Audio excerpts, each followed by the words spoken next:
This has not been done before anywhere in the world, okay? We made history today. We let everyone know that we passed. We let the rest of the world know through the media that's covering us with our voices that it is so vitally important that democracy is upheld, that 80,000 New Yorkers' voices are heard, that the family members' continuing struggles to get to justice, that the survivors and first responders' continuing struggles to get to the truth of what happened. People need to hear this, and we need to continue to act on this, okay? You're going to hear from some amazing people right now. People that have stood up using the skills that they have and the environment that they're in to get across to however many people as possible that what we were told on 9/11 at the very least is a grand cover-up, an absolute lie. We need to get the facts out. There are so many in the public forum, so many facts that we can empower others with. Just be sure to listen to where other people are and then respond appropriately, okay? Notice how there was no, any of the escorts, the police escorts, the police officers whose colleagues are dying today based on the lies of 9/11. Notice how none of them were wearing black shirts and helmets and riot gear. We did this peaceably. We assembled peaceably. This is a First Amendment right. And this was beautiful. And I thank you, everyone. Thank you so much.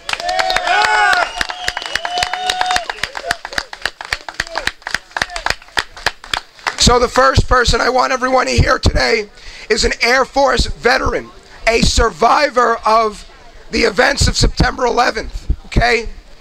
What she's told the world and what not enough people have heard yet, she will tell us right now, okay? An absolutely beautiful lady, Miss Eileen Coles. Yeah!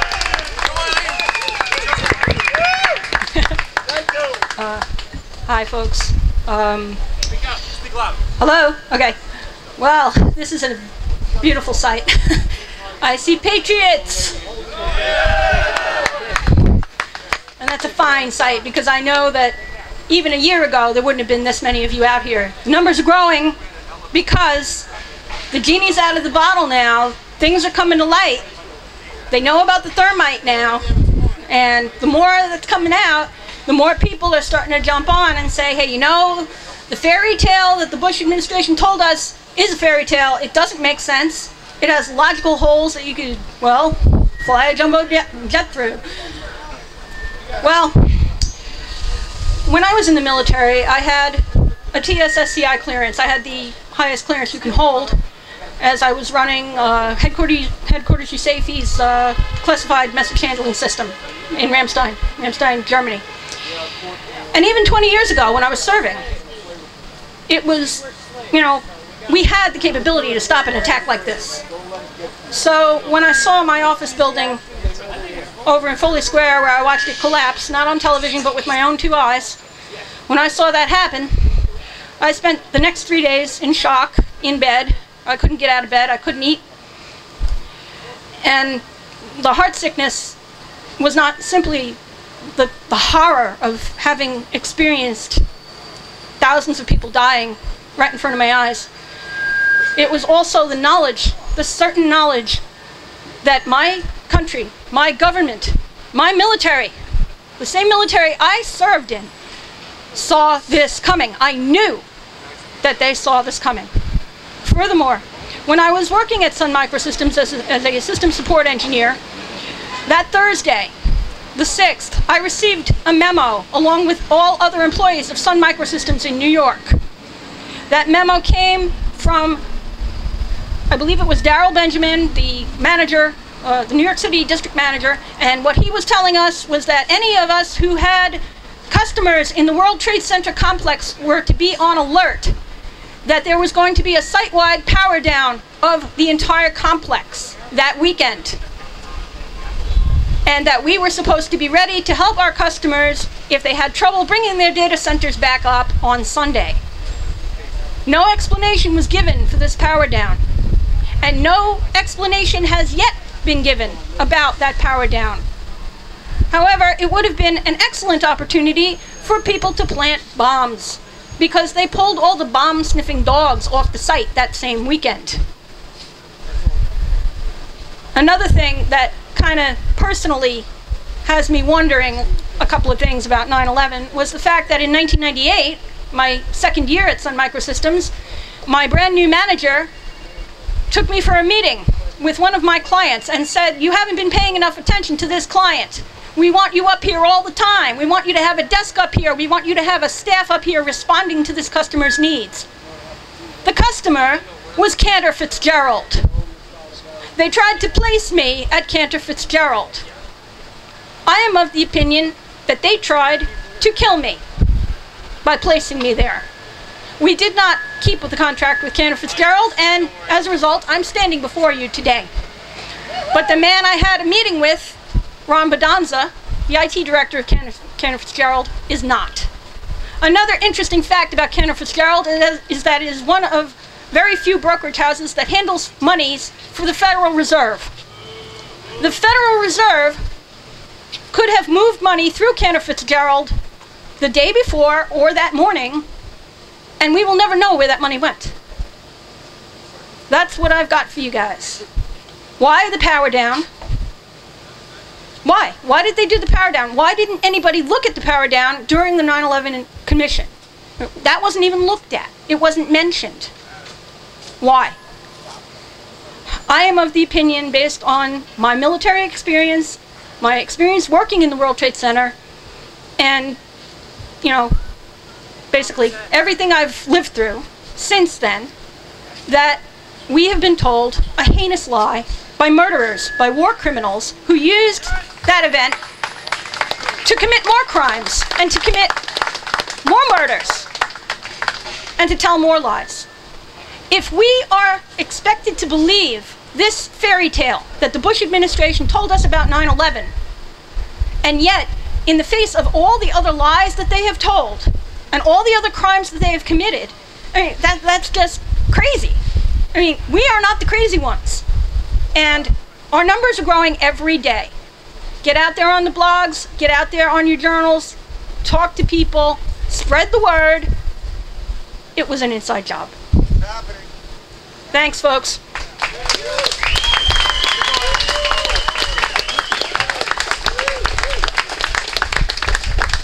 Eileen Coles has many essays and writings published on the internet. I'd say take a look at what she's written. You can find out a lot more about what happened. A lot of her testimony should be included in any new investigation. This is testimony that explains a lot of what could have happened. And once we put all that together, once we have all questions answered, and we have subpoena power to protect people like her, then we'll be able to get to the whole truth. Because when she says that weekend that bombs could have been planted, this corroborates what over 500 first responders gave in their oral testimonies when hundreds of them said that they heard bombs and explosions going off. Why haven't we heard one of their stories yet? Okay? So next I'm going to bring up a family member, gentleman who lost his brother. Okay? Gentleman's name is Chris Burke. Tom Burke worked in the towers, and he's going to be speaking right now. I want everyone to give a big thank you. He's helped us out a lot in NYC CAN. Chris Burke.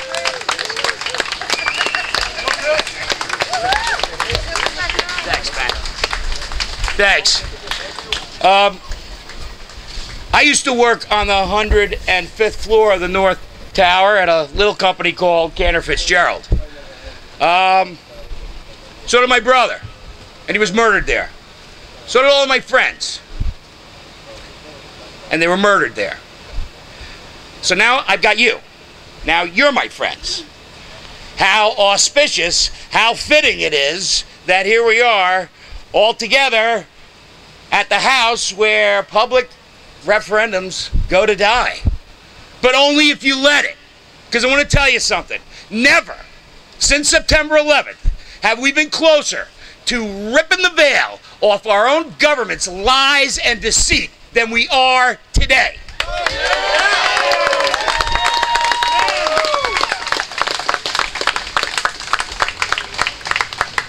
This is just one battle. This is not the war. So we got to keep fighting. You got to keep acting. It's like it says right on those postcards. Thinkers think and talkers talk, but patriots act. Okay? Keep acting. Keep fighting the good fight. Keep speaking truth to power, and we'll get where we need to go. Thank you. I love all of you. Thanks so much for everything you do. Thanks a lot.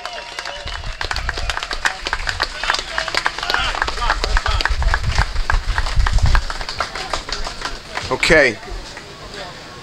That's exactly right. We got to continue acting. So after this event, okay, we're going to go back to our homes. We're going to let our neighbors, our friends, our family know what we did.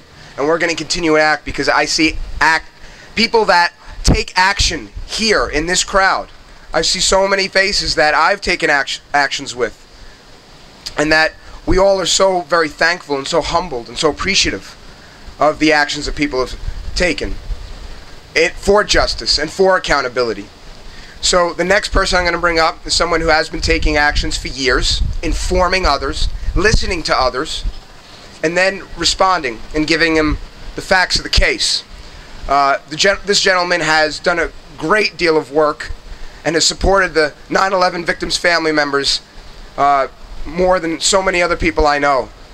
He is our archivist, our archivist. He is an activist. And ladies and gentlemen, here is one of the finest gentlemen I know, Mr. Jon Gold. Thank you all for letting me speak out here today. It's an honor for me to be here in New York City talking about this cause. Before I get started, I want to say to the family members that I'm sorry for the part that I had to play in the murder of their loved ones. The complacency that I took part in, that allowed the system that brought us the 9/11 attacks to bear. I am sorry. And I just wanted you guys to know that. There have been many things that I've seen over the years that have made me extremely angry. I'm going to talk about the 9/11 Commission. The 9/11 Commission was underfunded.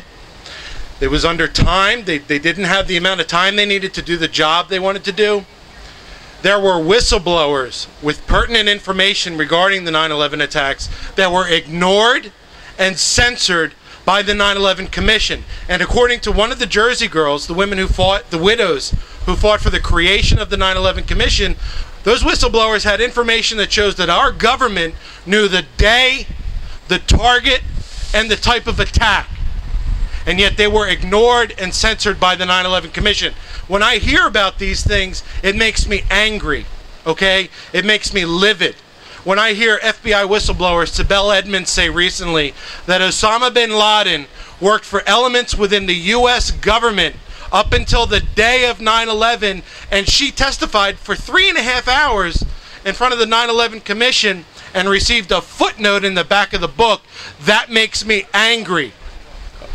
Okay? The 9/11 Commission was run by Philip Zelikow. Philip Zelikow, he belongs in prison, okay? He helped to write the Iraq war strategy that we used to go into Iraq. He was friends with Condoleezza Rice. He wrote a book with Condi, and then after the 9/11 Commission, she gave him a nice cushy job at the State Department. Philip Zelikow helped to rewrite the 9/11 report to be more favorable of Condoleezza Rice. He shied people away from the NSA. He shied people away from Saudi Arabia's possible involvement in the 9/11 attacks, and I think he even fired one of the investigators. He had a line in Karl Rove. This was supposed to be an independent investigation, and yet Karl Rove, the deputy chief, White House chief of staff, had a line in directly to Philip Zelikow. That's absurd, okay? That made me angry. These things make me angry, but I want to tell you something. The anger that I feel from all of these things is nothing compared to what Bob McIlvaine, Manny Badillo, Chris Burke feel with regards to the 9/11 attacks. They deserve better than what they got. We all deserve better than what we got. Now, some people say this is my stump speech, and I don't think it is, but it's not rocket science. The day that created the post-9/11 world, okay, the post-9/11 world is a world where we lose our civil liberties, where executive power is multiplied by 1,000 with no accountability whatsoever, where we fight preemptive wars, which is no different than what Nazi Germany did, where we become poorer, the poor become poorer, the rich become richer. If the day that created the post-9/11 world wasn't what we were led to believe, and I can guarantee you it was not what we were led to believe, then we need to know about it, and we need to know about it now.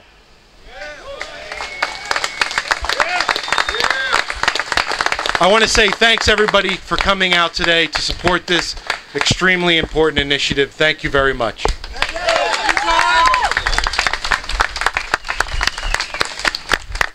It's amazing, absolutely amazing. See, there's so many of us that have researched the facts of the case. So all of this knowledge is available to the public. So many facts that we haven't heard. That's why it's so vitally important. We're somewhat pioneers in this movement, and the fact is that what we talk about up on this stage and amongst ourselves and with friends and family will be common knowledge. And I hope it's going to be sooner than later. I think it's going to be common knowledge in only a few short years. And that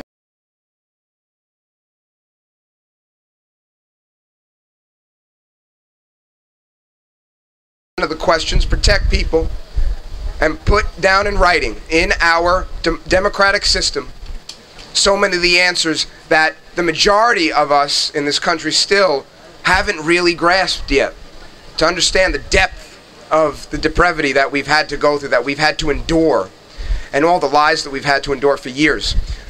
So the next person I'm going to introduce is someone who has reached an audience that has been so intimately affected by the events that day. The gentlemen and gentle ladies that went in to rescue and then recover my uncle's body, the heroes that are dying today based on the lies the government told them and all of us.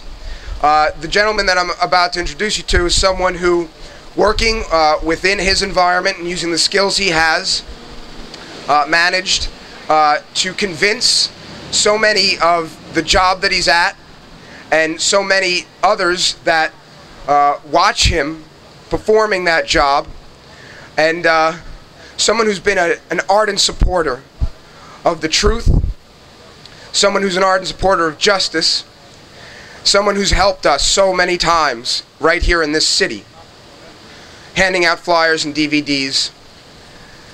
I'm going to introduce you right now to a fine gentleman, someone I can call a great friend, someone he'll know forever, because I know he's got our backs, just like we all have the backs of everyone that wants to pursue truth and justice.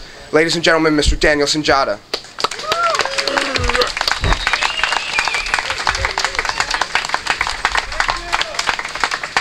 Hey everybody, so good to see you all out here. I'm going to just adjust this microphone for a second. Okay.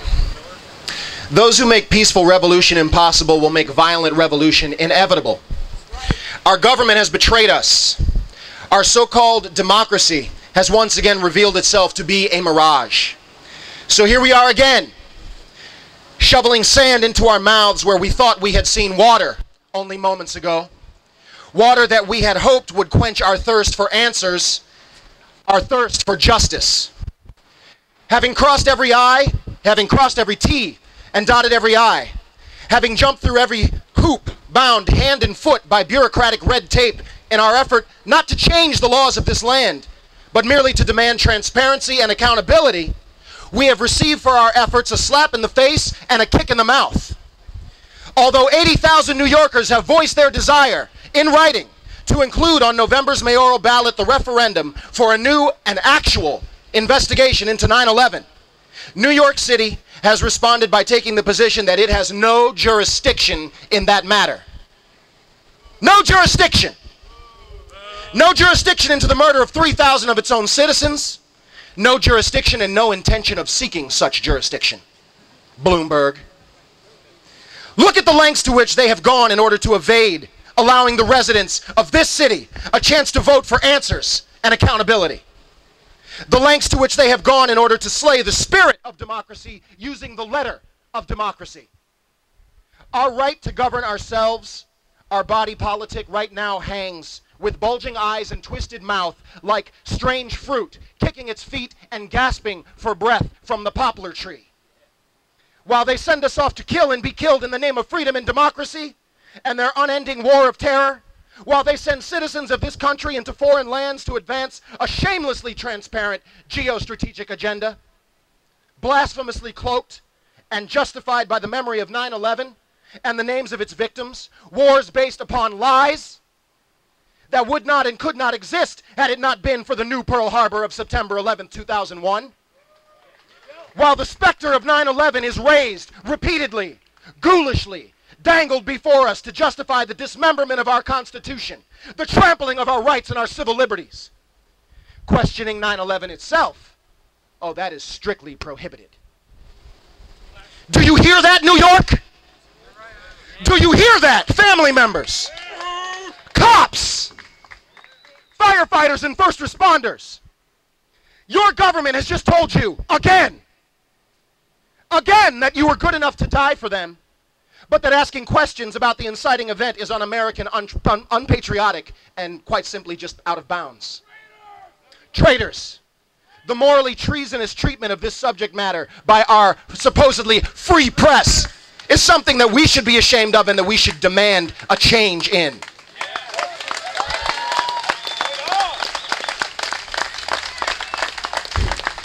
Well, you know, it makes a certain sense according to a certain twisted logic.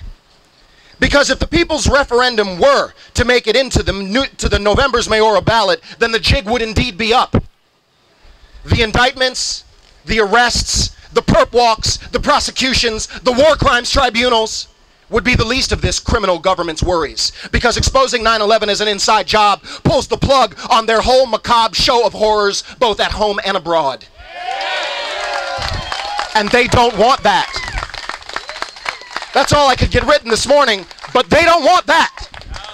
Because they're making way too much money on these illegal and unjust wars of aggression.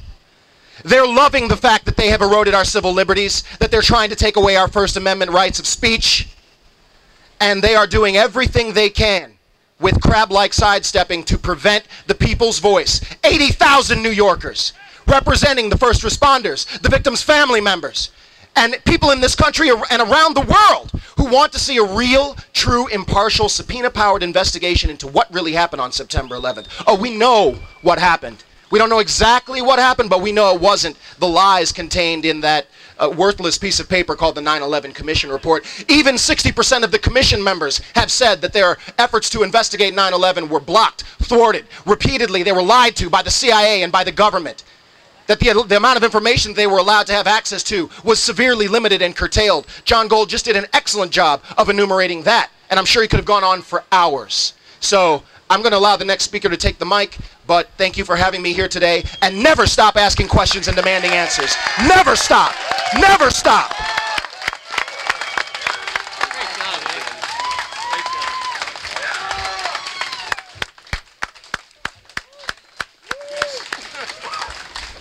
Outstanding.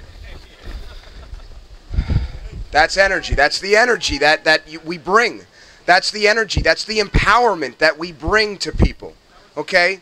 We know we're right. We can speak with conviction and confidence because we're coming from a platform of truth. We're coming from a platform of facts.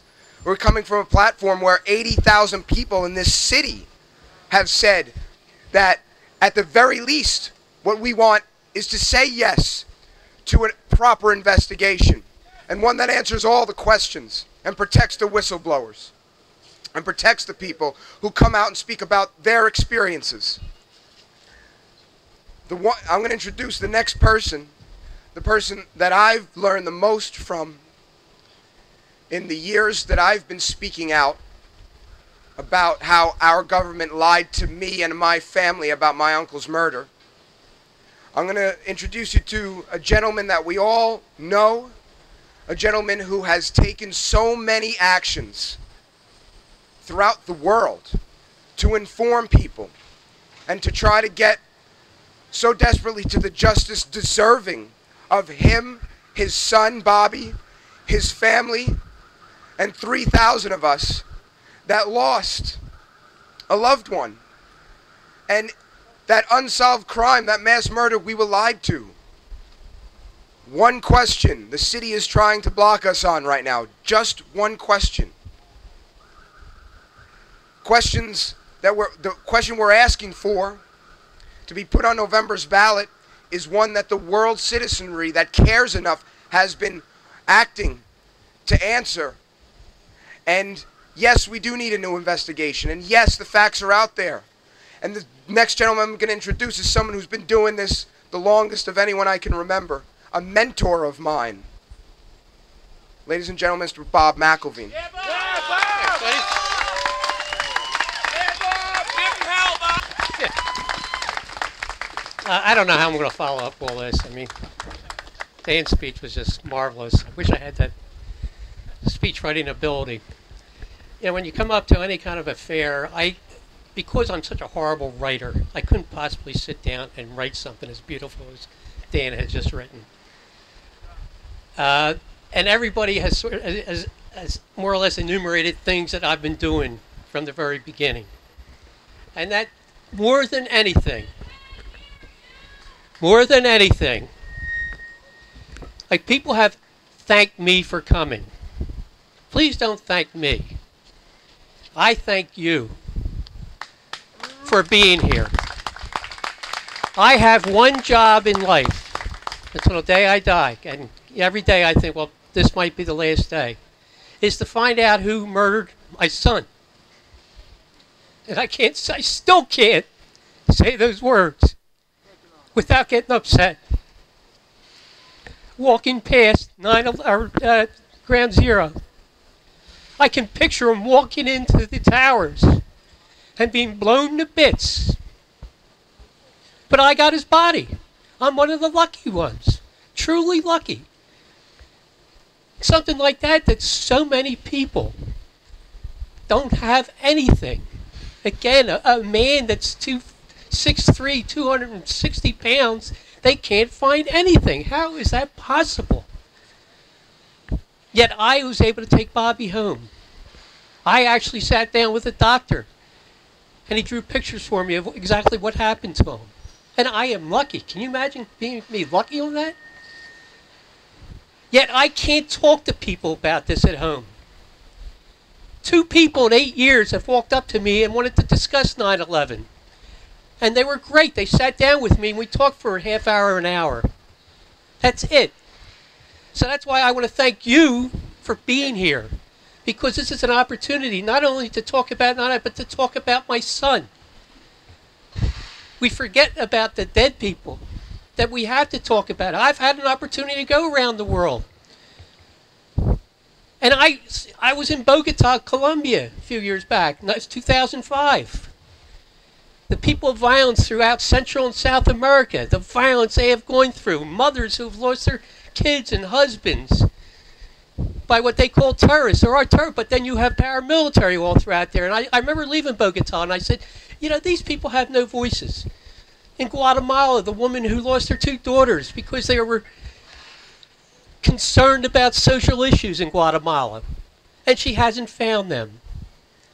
To people that lost their sons that were kidnapped down there. And this is very important to me. I wore this outfit. I've worn this and my hat. This is my son's hat from Princeton. Jon Gold put it on the blogger that I'm standing near. It was right before the Iraq War. And by the way, from the very beginning, I didn't know from Adam exactly what happened, but I certainly questioned what the government had said. I couldn't believe that they came out with 19 people immediately and said these are the people that committed the act. But of course, the first year, you're just overwhelmed with trying to get your life together. As one person said to me, and it was probably the most important thing I ever heard, he said, the pain will never go away, but the suffering will get better. I can laugh now. I can talk without breaking out in tears. That's a big deal.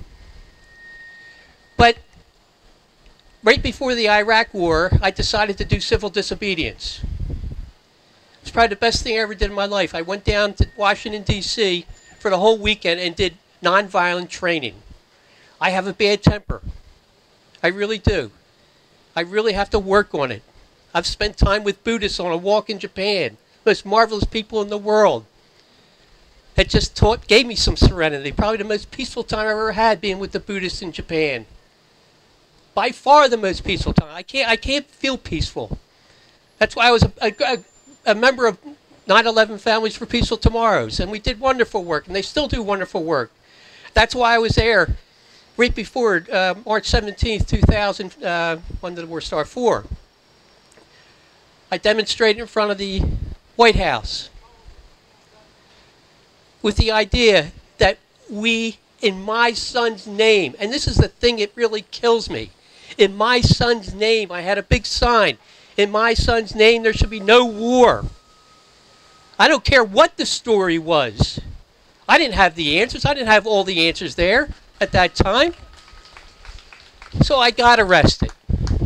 And what I learned from that, I didn't spend time in jail. I knew that was going to, if we all did it together, I knew I wasn't going to go to jail, so I'm not that brave.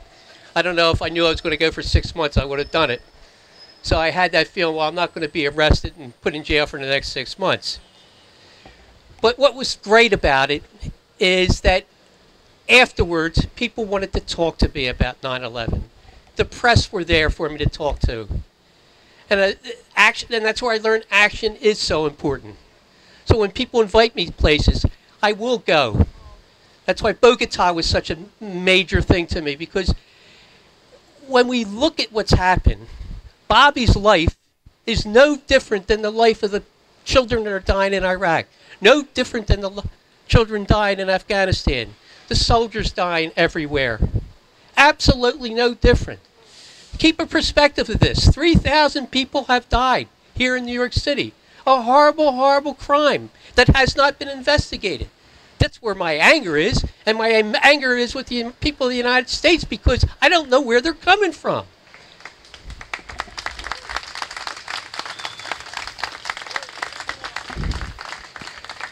And the 9/11 family members, I wish there could be more here. But I know where they're coming from. I will never speak an unkind word to any 9/11 family member, because it is so difficult. But again, 3,000 people died, but how many people have died? I've met women in Afghanistan, in Iraq. They grieve just as horribly as I grieve. They lost a 10-year-old, a 12-year-old. I know a lot of military family members